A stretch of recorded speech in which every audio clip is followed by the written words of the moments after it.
옆분들과 같이 인사하실까요? 오늘도 복된 자리에 잘 오셨습니다. 하나님께서 사랑하십니다. 하나님께서 사랑하십니다. 이 시간 성령님이 우리와 함께 하시는 줄 믿습니다.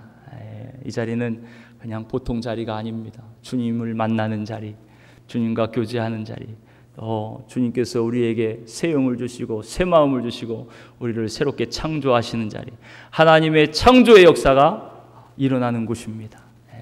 하나님께서 오늘도 그렇게 역사하실 줄 믿습니다. 어떻게 창조해 주시냐? 굳은 얼굴에 이제 웃음꽃이 피도록, 불평 불만이 있는 우리 마음에 감사가 넘치도록 그렇게 바꿔주실 것입니다. 진짜예요. 진짜예요. 할렐루야. 주님께서 그렇게 하실 것입니다. 아멘. 주님은 사랑하는 자에게 모든 좋은 것을 주시기를 기뻐하십니다. 하나님께서 여러분들을 사랑하십니다. 우리 말씀의 제목을 함께 따라서 하실게요. 마음으로 받는 할례. 마음으로 받는 할례. 여러분, 우리가 지난 시간에 하나님을 알만한 것이 우리 가운데 있음에도 불구하고 하나님을 거부하고 하나님을 우상으로 그렇게 바꾸면서 결국 자기의 욕심을 따라 사는 것이죠. 그런 이방인들의 죄를 보았습니다. 또 그뿐만이 아니고 하나님을 잘 안다고 하는 유대인들, 하나님의 말씀, 진리의 말씀을 받았다고 하면서도 자신들은 그 말씀대로 살아가지 않고 오히려 다른 사람들을 비판하고 정죄하는 그런 유대인들의 죄를 보았습니다. 사도 바울은 지금 유대인들이나 이방인들이나 다 죄인이라는 거예요. 할례자나 무할례자나 다 하나님 앞에 죄인이고 하나님의 무서운 심판 앞에 설 수밖에 없다는 것을 지금 강력히 고발하고 있는 것이죠. 근데 바울의 이 말에 아마 유대인들은 동의하기가 쉽지 않았을 겁니다. 아니, 우리는 하나님께 택함 받은 선민인데 우리에게는 하나님께서 직접 주신 율법도 있고 우리에게는 그 구원의 징표, 약속의 징표, 할례도 있는데 우리가 어떻게 하나님의 심판을 받아? 그럴 수가 없지. 아마 항변을 했을 겁니다. 할례는 여러분 아시는 대로 남자의 그 생식기 포피를 잘라내는 것이죠. 원래 하나님께서 이스라엘 백성들과 언약을 맺으시면서 너희는 내 백성이 되고 나는 너희 하나님이 되리라 그렇게 약속하시면서 그 언약의 백성의 징표로 이제는 그 언약을 늘 잊지 말고 기억하고 늘 하나님의 말씀대로 하나님을 사랑하고 말씀대로 순종하며 살아가는 백성이 되라고 하나님께서 명해 주신 거예요. 근데 이런 할례의 본질은 점점 잊혀져 가기 시작했습니다.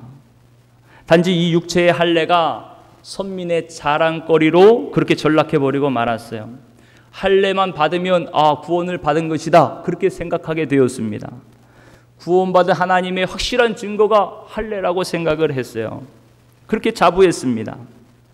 그런 유대인들에게 지금 사도 바울이 이렇게 강력하게 도전을 하고 있는 것이에요. 우리 다 같이 28절, 29절 말씀을 함께 보시겠습니다. 28절, 29절 함께 읽습니다. 시작. 무릇 표면적 유대인이 아니요 표면적 육신의 할례가 아니니라. 오직 이면적 유대인이며 할례는 마음에 할지니 영에 있고 율법 조문에 있지 아니한 것이라. 그 칭찬이 사람에게서가 아니요 다만 하나님에게서니라. 아멘. 이 표면적 유대인은 겉으로 혈통으로 그거죠. 할례도 육신의 할례, 겉으로 드러난 할례, 그것이 진정한 할례가 아니라는 것입니다.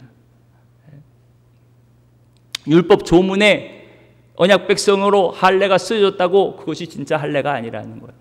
성령으로 마음에 받은 할례가 진짜 할례라는 것이죠. 여러분, 그렇죠. 육체적인 이 어떤 표식, 이것이 우리의 구원을 보장하지 않습니다. 어떤 예식이나 어떤 형식적인 행위로 구원받는 것이 아닙니다. 이 할례와 유사한 것이 우리의 세례입니다. 세례도 마찬가지예요. 세례가 아주 중요한 예식임에는 분명하죠. 그렇지만 세례 자체가 우리의 구원을 보장하지 않습니다. 그냥 세례 받았다고 구원받는 게 아니에요. 세례를 통해서 우리가 세례에 참여할 때 성령님께서 세례 가운데 우리 마음에 새 마음을 주시고 또 우리의 믿음의 고백이 진짜 하나님 받으시는 믿음의 고백이 될 때 그 세례가 우리를 구원하는 세례가 되는 것입니다. 그 믿음이 우리를 구원하는 것이죠. 지금 사도 바울이 강조하는 것도 그렇습니다. 육체의 할례로 하나님의 백성이 되는 것이 아니고 성령께서 행하시는 그 마음의 할례, 그것이 진정한 하나님의 백성이 된 징표가 된다. 그것을 강조하고 있는 것이에요. 사랑하는 성도 여러분, 오늘 이 시간 말씀을 통해서 저와 여러분, 여기 계신 모든 분들에게 성령님께서 행하시는 참된 마음의 할례가 임하시기를 축복합니다. 근데 여러분, 우리가 여기서 진지하게 고민할 것이 있습니다.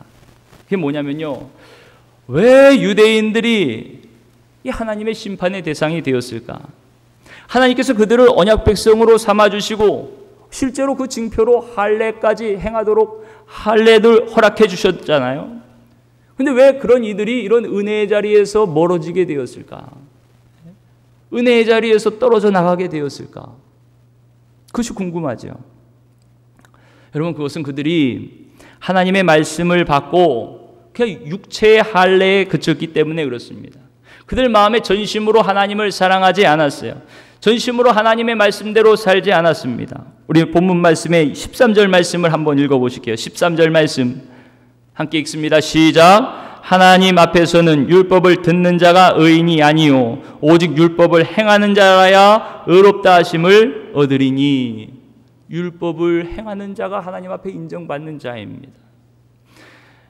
근데 그러지 못한 이스라엘 백성들을 향해서 하나님은 끊임없이 말씀하십니다. 너희들이 전심으로 나를 사랑하고 나를 찾으면 너희들이 나의 말씀대로 살게 될 것이다. 근데 그들은 돌아오지 않습니다. 하나님을 사랑하지 않습니다. 말씀을 거부합니다. 외면합니다. 예레미야 선지자를 통해서 그런 이스라엘 백성들에게 이렇게 말씀하십니다. 예레미야 7장 8절 이하에 보면요, 보라, 너희가 무익한 거짓말을 의존하는도다. 너희가 도둑질하며 살인하며 간음하며 거짓 맹세하며 바알에게 분향하며 너희가 알지 못하는 다른 신들을 따르면서 내 이름으로 일컬음을 받는 이 집에 들어와서 내 앞에 서서 말하기를 우리가 구원을 얻었나이다 하느냐. 이는 이 모든 가증한 일을 행하려 함이로다. 하나님의 이름으로 일컫는 이 집은 성전이죠. 하나님의 거룩한 성전입니다. 거룩한 성전에 나와 예배를 드리면서 우리는 구원받았습니다. 지금 그렇게 자신 있게 이야기하는 것이요. 그런데 하나님은요, 예레미야 선지자를 통해서 너희들의 모든 그 예식이 가증하다 말씀하시는 거예요. 어떻습니까? 하나님께 택함을 받은 유대인들의 삶이요 거짓말로 가득합니다. 위선으로 가득하다는 말씀이에요.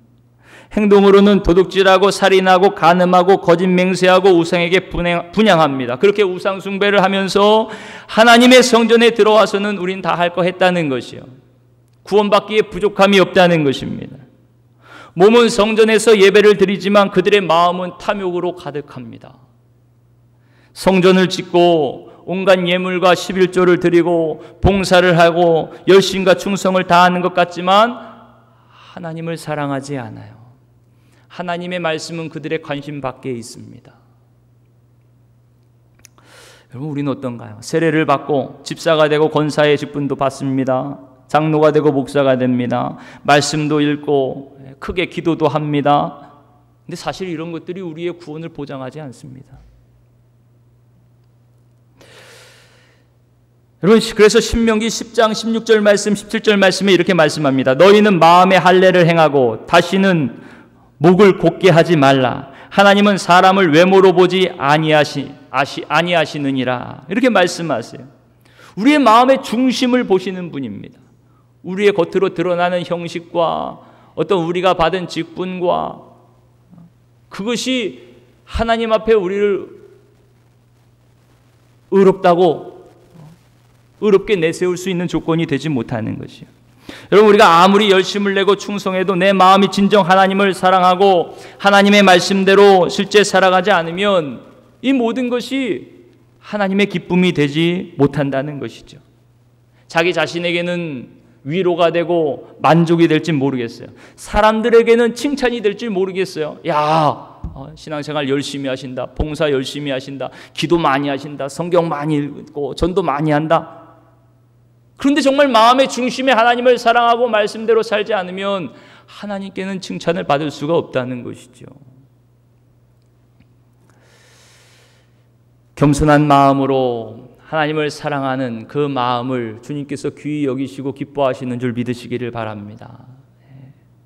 유대인들의 잘못이 바로 여기에서 시작되는 것입니다. 이것을 소위 율법주의라고 이야기를 하죠. 마음이 없이 행위와 형식, 껍데기만 남게 되는 것이에요. 점점 자기는 교만해지고 자기의 의의를 앞세우게 되는 것이죠. 여러분, 유대인들은요, 이렇게 열심과 충성을 강조합니다. 이게 율법주의에 나타나는 증상이에요. 그렇지만 거기에 만족이 없습니다. 금방 갈급해집니다. 불안해집니다. 왜 그러냐? 아무리 열심을 내고 충성을 해도 하나님의 말씀을 온전히 우리가 다 지킬 수가 없기 때문에 그렇습니다. 이 한계를 우리가 우선 알아야 돼요. 열심히 내 힘으로 한다고 하나님의 말씀을 다 지킬 수 있는 것이 아니에요. 그러나 율법주의는 율법을 다 지켜서 의롭게 되고자 하는 마음이 있습니다. 그 불가능한 것을 하려고, 안 되는 것을 하려고 그러니까요, 너무나 신앙생활 자체가 힘들죠. 괴롭죠. 정말 무거운 짐을 짊어지는 것 같습니다. 계속 쓰러집니다. 넘어집니다. 좌절합니다. 마음속에는 늘 비관적입니다. 야, 나는 안 된다, 못한다. 그 얼굴도 점점 어두워집니다. 그러면서 점점 어떻게 변화되냐? 위선적으로 바뀌는 거예요. 실제로 그렇게 살지 못하지만 겉으로라도 그렇게 사는 것처럼 보이고 싶어 하는 겁니다. 왜냐하면요, 신앙생활 오래 하고 이제 직분이 권사가 되고 장로가 되고 또 목사도 마찬가지입니다. 율법주의에 갇히면요, 실제 그렇게 살지 못하면서 그런 척 하는 거예요. 그런 척 하는 거예요. 하나님께 인정받는 자처럼 보이고 싶은 거죠. 그러면서 다른 사람들을 판단하고 정죄합니다. 내가 인정받기 위해서 다른 사람들의 잘못과 죄를 들추어냅니다. 여러분, 다른 사람을 비난하고 정죄한다고 내가 의로워지는 게 아니잖아요. 그죠? 다른 사람하고 나하고는 상관이 없죠. 내가 괜찮은 사람이 되는 게 아니에요. 아무리 다른 사람 책망을 해도요. 눈에 심지를 켜고 다른 사람들을 정죄합니다. 그 의도에는요, 또 자기의 잘못을 가리려는 의도가 있는 것이에요. 나의 잘못이 먼저 드러나기 전에 다른 사람들의 잘못을 먼저 얘기하는 것이죠. 이렇게 살다 보니 율법주의자에게는요, 언제나 불안합니다. 두려운 마음이 있습니다. 편안함이 없습니다. 만족이 없습니다. 언제 또 나의 실상이 드러날지 그렇게 불안합니다. 그러면 내가 한 비판과 정죄대로 똑같이 나도 받아야 되니까요. 늘 불안한 거예요. 더욱더 그래서 열심히 하지요. 충성합니다. 하지만 얼굴은 점점 어두워지고 어깨는 무거워지고 웃음은 사라져가고 기쁨은 사라져가고 평안은 사라져가고 감사는 사라져가고 은혜는 사라져갑니다. 이런 모습이 바로 유대인들의 모습이었던 거예요. 그들은 율법을 받았고 하나님이 기뻐하시는 것이 무엇인지 알았습니다. 어떻게 살아야 되는지도 알았어요. 근데 문제는 인간이 그렇게 살 힘이 없다는 것이죠. 그걸 인정하고 주님께 의지했어야 되는데 그걸 못한 것입니다. 끝까지 자기의 의, 자기 힘으로.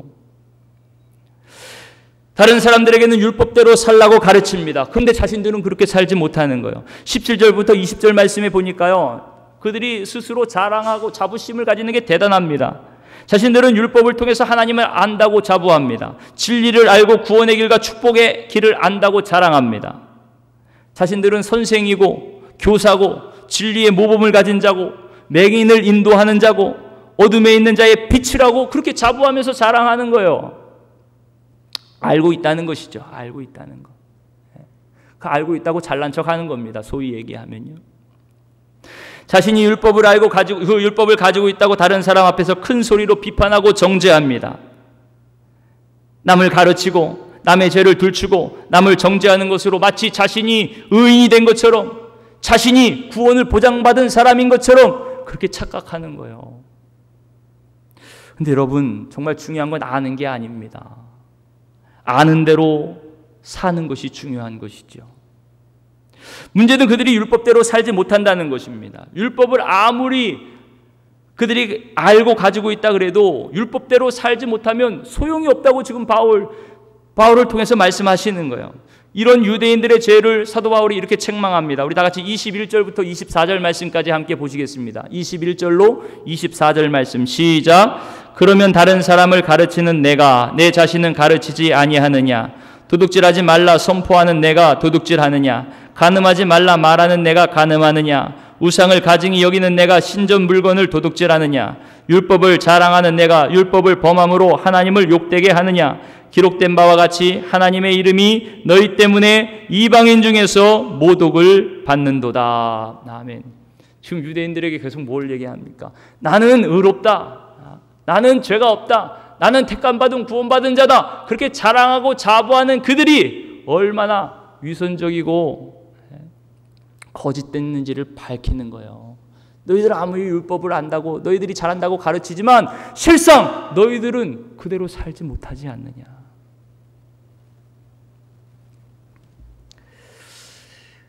그렇게 율법대로 살지 못하는 유대인들로 인해 오히려 하나님의 이름이 이방인 중에 모욕을 받는다. 그렇게 말씀합니다. 유대인이 하나님을 욕되게 한다는 거예요. 당신의 백성 삼으시고 그들을 통해서 하나님의 선하심을 나타내기를 원하셨습니다.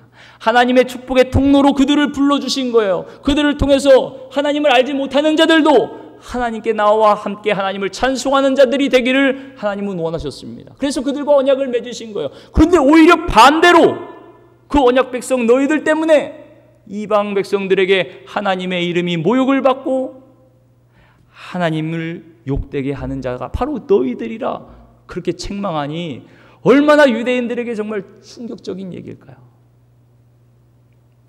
여러분, 우리가 오늘 말씀을 참 진지하게 들어야 됩니다. 먼저 하나님을 믿는, 예수님을 믿는 우리들이 참 진지하게 들어야 되는 말씀이죠. 이렇게 알면서 죄를 짓고 남에게 하지 말라 그러면서 내가 그것을 몰래 하는 것이 더 나쁘죠. 직접 우상 앞에 유대인들이 절을 하지 않았을지 몰라요. 하지만 그 마음에는요, 온갖 욕심과 탐심이 똑같이 가득한 것입니다. 부귀 영화를 누리고 싶은 마음이 가득합니다. 명예를 얻고 권력을 얻고 쾌락을 누리고 싶은 그 마음이, 그 탐욕이, 탐심이 가득합니다. 그런 그들에게도 너희들도 똑같은 우상 숭배자다.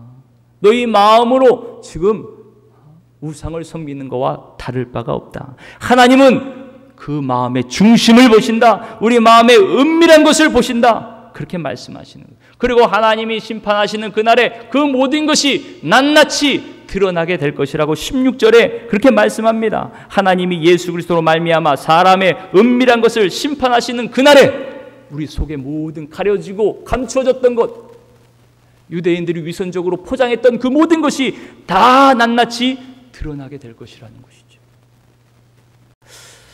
그러니 여러분, 어떻게 이 하나님의 진노의 심판을 피할 수가 있겠습니까?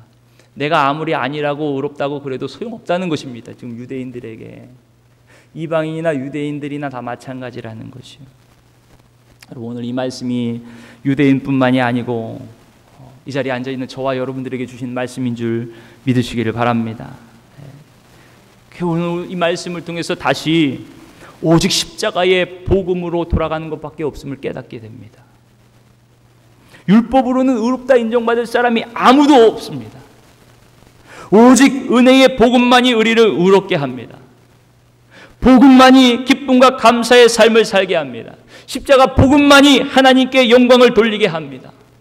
하나님께 칭찬을 받는 유일한 길은 오직 예수 그리스도 주님밖에 없습니다. 주님만 붙잡고 의지하는 것밖에 없는 것이요, 내 안에 선한 것이 없다는 것입니다. 여러분, 십자가 복음은 다른 것이 아니죠. 내가 율법을 행해서 나의 공로로 얻는 의가 아닙니다. 누구든지 내 죄를 대신해 십자가에 죽으시고 부활하신 예수님, 그 예수님을 나의 구주로 믿고 영접하면 하나님의 은혜로 구원을 받는다는 것이에요. 그 믿음으로 우리의 모든 죄를 용서받고 우리의 마음에 성령님께서 오시는 것입니다. 성령님께서 우리 안에서 구원받을 하나님의 자녀가 되었음을 인쳐주십니다. 옛날에 짐승에 빨갛게 불을 달가서 자기 주인의 이름을 새기는 것처럼 성령님께서 여러분 마음속에 오셔서, 예수 믿는 우리 가운데 오셔서 하나님의 자녀임을 인쳐주시는 거예요. 아무리 누가 아니야, 너 사는 모습을 보니까 아니야, 마귀 사탄이가 아니야, 그래도 성령님께서 내 안에서 그렇게 인쳐주시는 것입니다. 그리고 이제는 성령의 도우심으로 사는 자가 되는 것입니다. 성령이 주시는 힘으로 하나님의 자녀답게 삽니다. 성령이 주시는 힘으로 하나님의 말씀, 그 말씀에 순종하며 사는 것이요, 나에게서 나의 힘으로가 아니고 오직 하나님에게서, 주님께서 믿음 주시고 주님께서 마음의 소원을 주시고 성령님께서 또 순종할 수 있는 힘을 주시고 성령님이 내 안에 오셨기 때문에 가능한 것입니다. 주님이 내 안에 임하셨기 때문에 가능한 것이요, 이것이 바로 은혜의 복음입니다. 십자가의 복음입니다. 내 힘으로 애쓰는 것이 아닙니다. 자기 열심, 내 노력이 아닙니다. 내 의가 아닙니다. 이미 하나님께서 우리를 구원하셨어요. 믿음 주시고 예수님 믿고 구원받게 하셨습니다. 성령님께서 이제 내 마음속에 오셔서 우리를 도와주시기 때문에 우리가 말씀대로 사라지게 되는 것이요, 이것이 예수 그리스도의 복음으로 사는 자의 모습입니다. 여러분, 그렇기 때문에 복음으로 사는 자는요, 언제나 감사합니다. 주님으로 인하여 기뻐합니다. 주님께 받은 사랑에 감격하며 사랑합니다. 감당할 수 없는 내 모든 죄를 용서받았습니다. 죄의 종되고 사탄의 종되었던 내가 하나님의 자녀가 되었습니다. 이 기쁨과 감사는요, 그 어떤 것으로도 빼앗아갈 수가 없어요. 어떤 환경 속에서도 나를 사랑하시고 내 죄를 용서하시고 나를 자녀 삼아주신 주님의 은혜와 사랑으로 인하여 기뻐합니다. 감사합니다. 사도 바울은 감옥에 있으면서도 기뻐하고 기뻐했습니다. 감사했습니다. 하나님을 찬송했습니다. 심판받아 마땅한 죄인을 위해서 십자가에 대신 죽으신 그 놀라운 사랑을 우리가 받았음을 알고 있습니다. 그 사랑에 감사합니다. 그 사랑 안에서 기뻐합니다. 그 사랑으로 사는 것이에요. 하나님을 사랑하며 이웃을 사랑하며 그 사랑 안에 거하는 것입니다. 이것이 복음 안에 살아가는 복 있는 사람들의 모습이죠. 바로 저와 여러분들의 모습인 줄 믿습니다. 그런데 율법주의에 빠지면요, 이런 감사와 기쁨과 사랑이 사라집니다. 남들과 비교합니다. 비교하여 자기 자랑을 내세웁니다. 자기 의의를 내세웁니다. 자기를 자랑합니다. 나와 다른 것을 용납하지 않습니다. 비난합니다. 정죄합니다. 여러분, 이런 율법주의에 빠진 유대인들의 대표적인 증상 중에 하나가 바로 할례였던 거예요. 할례를 자랑하는 것입니다. 하나님의 백성이 되었다고 자부하는 것이죠. 그러면서 할례 받지 못한 이방인들을 개처럼 취급합니다. 유대인들이 아침마다 기도하는 기도의 제목 중에 하나가요, 나를 여자로 태어나지 않게 해주셔서 감사합니다. 죄송합니다. 옛날 얘기입니다. 옛날 얘기. 요즘에는 아닙니다. 요즘에는. 또 짐승으로 태어나지 않게 해주셔서 감사합니다. 이것도 옛날 얘기입니다. 개팔자가 상팔자래요. 옛날. 또 나를 이방인으로 태어나지 않게 해주셔서 감사합니다. 이렇게 실제 기도했다는 거예요. 그러니 그들이 생각하는 이방인은요, 뭐 정말 개만도 못한 거죠. 아무것도 아닌 겁니다. 이렇게 생각하는 유대인들에게 사도 바울은 이렇게 말을 합니다. 25절 26절 말씀을 함께 읽겠습니다. 25절 26절 시작. 내가 율법을 행하면 할례가 유익하나 만일 율법을 범하면 내 할례는 무할례가 되느니라. 그런즉 무할례자가 율법의 규례를 지키면 그 무할례를 할례와 같이 여길 것이 아니냐. 여러분, 이 말이 유대인들에게는 충격입니다. 율법을 다 지키면서 할례를 받았다면 그 할례가 유익이지만, 너희들이 생각한 대로 자랑할 만한 유익한 것이지만, 할례를 받았는데도 율법을 지키지 않았다면 할례가 아무 소용이 없다는 거예요. 그 육체의 할례가 아무 소용이 없다는 것입니다. 그러면서 할례를 받지 않은 사람이 율법을 잘 지키면 그 사람이 할례를 받은 것이나 마찬가지라는 거예요. 오히려 할례를 받지 않은 유대인들이 자기의 양심을 따라 자기의 본성으로 율법을 지키면 자기 자신에게 율법이 된다 그랬습니다. 그게 오히려 할례를 받고 율법을 지키지 않는 자들보다 더 낫다는 것이요.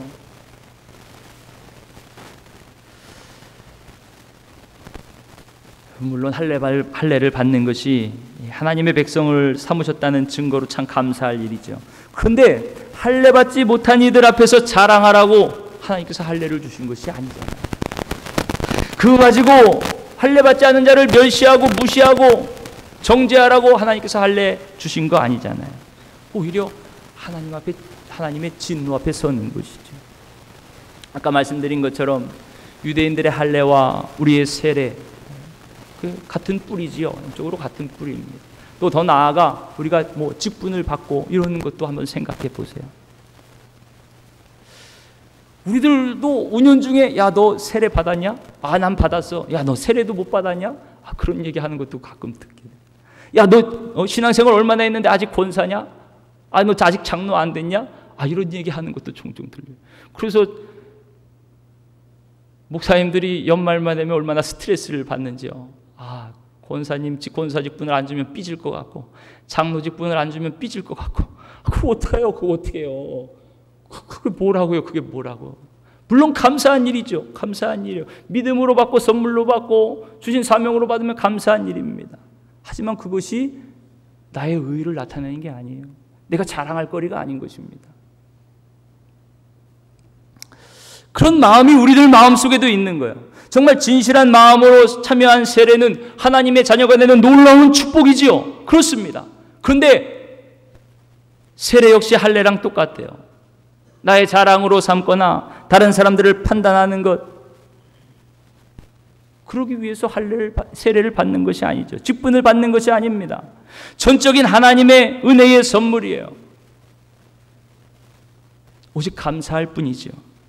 고린도전서 1장 29절에 이렇게 말씀합니다. 이는 아무 육체도 하나님 앞에서 자랑하지 못하게 하려 하심이라. 누구도 하나님 앞에 자랑할 것이 없는 거예요. 자랑할 것이.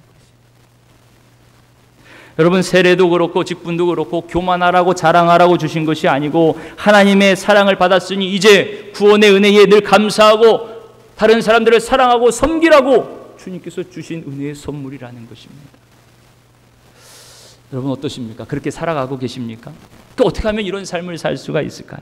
다른 것이 없습니다. 내 힘으로 안 돼요. 내 의지로 안 돼요. 오직 십자가의 능력입니다. 복음의 능력입니다. 십자가 복음이 우리를 감사와 사랑으로 살게 합니다. 예수님을 믿으며 성령님께서 내 마음에 오셔서 내 마음을 새롭게 하십니다. 새 영을 주십니다. 새 마음을 주십니다. 날마다 그리스도 안에서 새 마음을 주십니다. 새로운 피조물이 되게 하십니다. 우리의 마음을 새롭게 창조하시는 거예요. 이것이 마음의 할례입니다. 이것이 마음의 할례예요. 굳은 마음이 아니고 부드러운 마음입니다. 주님이 주신 이 은혜에 기뻐하며 감사하는 것입니다. 이게 영으로 받은 할례입니다. 예수님을 믿으며 성령님께서 우리 마음에 임하셔서 그렇게 늘 성령님을 바라보며 의식하며 살아가게 하십니다. 성령님의 다스리심을 받게 하십니다. 성령의 인도하심을 따르게 하십니다. 그 마음에 순종할 수 있는 마음을, 믿음을 주시고 힘을 주십니다. 마음속에 기쁨과 감사와 온유와 사랑으로 우리의 마음을 새롭게 하십니다. 성경은 이런 마음을 부드러운 마음이라고 말씀하셨죠. 에스겔서 36장 26절 말씀해 보니까 또 새 영을 너희 속에 두고 새 마음을 너희에게 주되 너희 육신에서 굳은 마음을 제거하고 부드러운 마음을 줄 것이며 또 내 영을 너희 속에 두어 너희로 내 율례를 행하게 하리니 너희가 내 규례를 지켜 행함이라. 새 영을 주고 새 마음을 주시는 거예요. 부드러운 마음을 주세요. 마음의 할례를 주십니다. 그래서 내 율례를 행하게 하리니 말씀하셨어요. 유대인들은요, 율법주의자들은요, 내가 행한다고 생각을 했어요.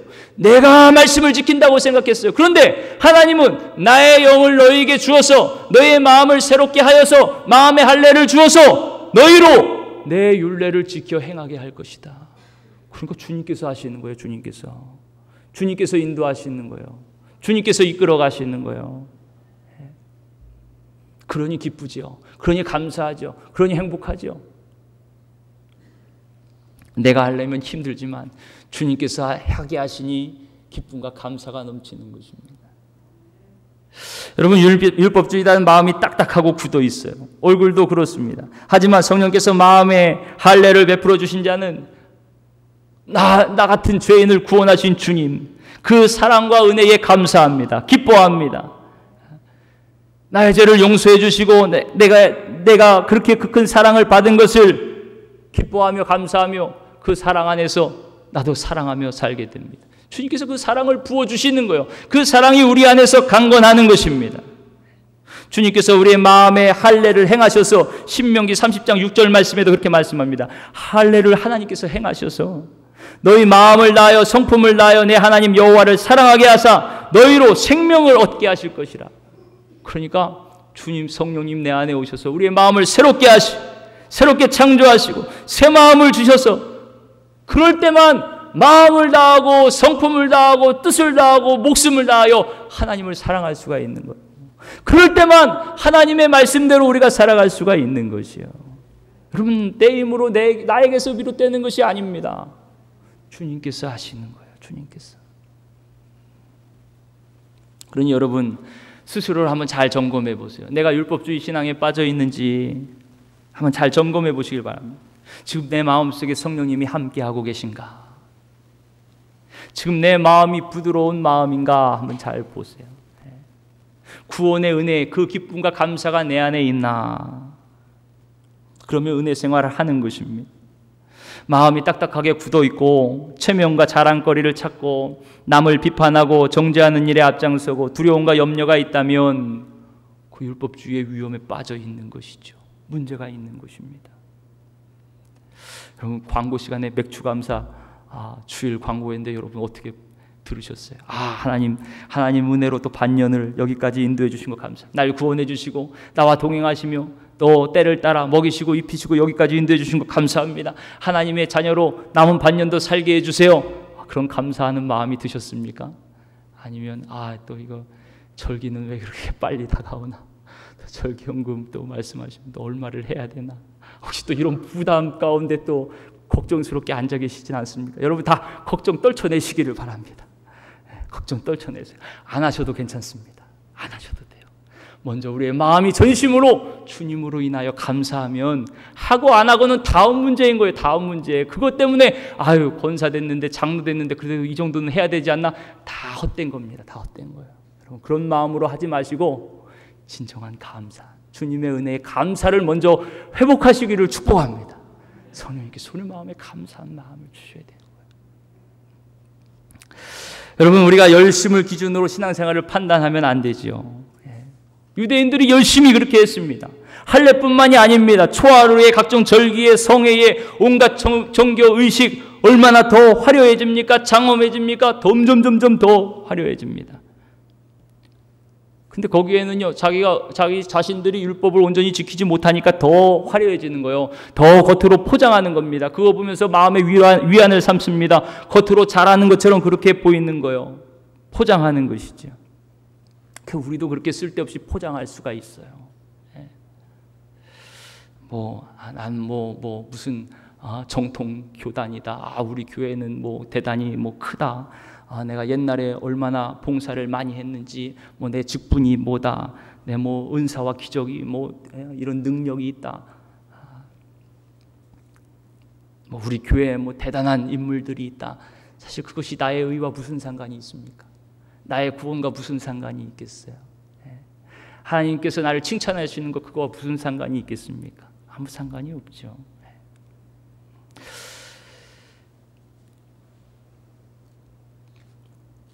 여러분, 우리의 신앙생활을 통해서 성령님이 내 안에 계시고 주님이 우리의 마음을 새롭게 하시고 마음의 할례 받은 자로 살아간다는 표징은 이렇게 드러나는 열심과 종교적인 행실 이런 게 아닙니다. 그것은 뭐냐? 주님의 사랑이 드러나는 것이요, 주님의 평강이 나타나는 것입니다. 사실은 사랑으로 우리의 열매를 보는 것입니다. 다른 사람들을 통해서 정말 저들이 믿는 하나님 정말 사랑의 하나님이시구나, 참 좋으신 하나님이시구나, 정말 하나님이 살아계시는구나, 그것을 나타내는 것이죠. 그런데요, 오히려 유대인들은요, 이방인들이 보면 저들이 믿는 하나님은 더 부담스러워, 혐오스러운 하나님이에요. 그렇죠. 늘 잘못을 지적하고 가르치고 정죄하는데 어떻게 그 하나님을 사랑의 하나님으로 따뜻하게 맞을 수가 있겠어요? 여러분, 우리의 모습은 어떻습니까? 우리 교회는 지금 어떻습니까? 우리 한국 교회는 어떻습니까? 혹시 우리 교회가 점점 분위기가 무서워지고 감사와 웃음이 사라져가고 서로 무시하고 비판하고 정죄하고 자기 자랑하고 과시하고 혹시 그렇게 변하고 있지는 않나요? 우리 옆분들에게 한번 물어보세요. 혹시 내가 그렇게 변하지 않습니까? 나는 안 그렇죠. 그렇습니다. 스스로를 돌아보면 늘 감사가 넘치시기를 축복합니다. 주님의 구원한 은혜 안에 기뻐하시기를 바랍니다. 주님께 받은 사랑으로 사랑하며 섬기시기를 바랍니다. 교회에서도 가정에서도 우리의 삶이 그런 삶이 되어야 되는 것이, 그게 바로 성령으로 마음의 할례를 받은 자의 모습인 것입니다. 하나님께서 기뻐하시고 칭찬하시는 자의 모습인 거예요.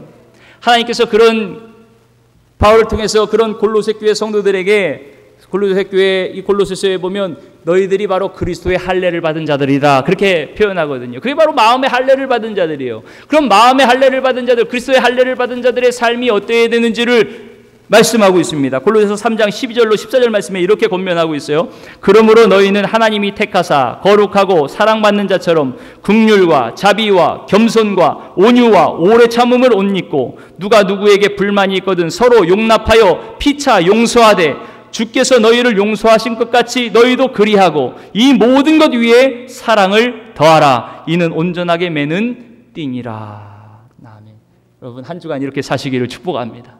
성령님께서 우리 안에서 그렇게 새 마음을 주실 것입니다. 긍휼과 자비와 겸손으로 온유로 살게 하실 것입니다.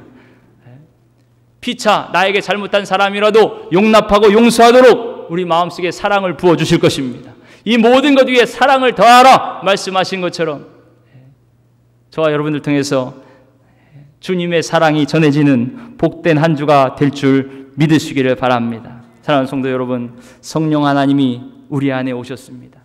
우리 안에 오신 이유는 우리 안에 이 주님의 사랑으로 살게 하도록 우리 안에 오신 거예요.